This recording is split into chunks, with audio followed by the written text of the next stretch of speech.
තමන්ගෙම කියලා බිස්නස් එකක් පටන් ගන්න ඉන්න කෙනෙක් අනිවාර්යෙන්ම දැනගන්න ඕන දේවල් 3ක්. පළවෙනි එක ඔයාගේ බිස්නස් එක පටන් ගන්න කලින් ටාගට් මාකට් එකක් සහ එයාලගේ අවශ්‍යතාවයන් මොනවද කියලා අඳුර ගන්න ඕනේ.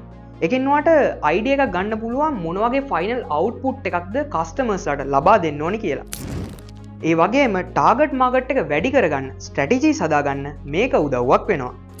දෙවෙනි එක තමයි තමන්ගේ බිස්නස් එකට අනුව බිස්නස් ප්ලෑන් එකක් හදාගන්න එක. බිස්නස් ප්ලෑන් එක හදාගද්දී තමන්ගේ හැකියාවන් ඔක්කොම පාවිච්චි කරලා බලාපොරොත්තු වෙන ආදායම හොයන විදිය ඇතුළත් කරගන්න ඕනේ. එහෙම කරන එකෙන් බලාපොරොත්තු වෙන්නේ තමන්ගේ බිස්නස් එකෙන් කවර් කරන්න ටාගට්ස් තියනවා කියලා මතක් කරන එක වගේම තමන්ගේ බිස්නස් එක වැඩි දියුණු කරගන්න ලේයර්ස් වලට කඩා ගන්න එක. තුන්වෙනි එක තමයි තමන්ට එන බලපෑම් වලට මූණ දෙන එක. තමන්ගෙම කියලා බිස්නස් එකක් පටන් ගන්න එක ගොඩක් වියදම් වෙන වැඩක්. හැබැයි අපිට වියදම් අඩු කරගන්න පුළුවන්. ඒත් වෙන්න පුළුවන් නරකම දෙයට ලෑස්ති වෙන්න. ඒකෙන් තමන්ට මොන විදිහේ බාධක ආවත් ඒක මැනේජ් කරගන්න ස්කිල් එක දියුණු කරගන්න පුළුවන්. ඉතින් මේ කිව්ව දේවල් මතක තියාගෙන ඔයාගේ බිස්නස් එක ගොඩනගා ගන්න උත්සාහ කරන්න.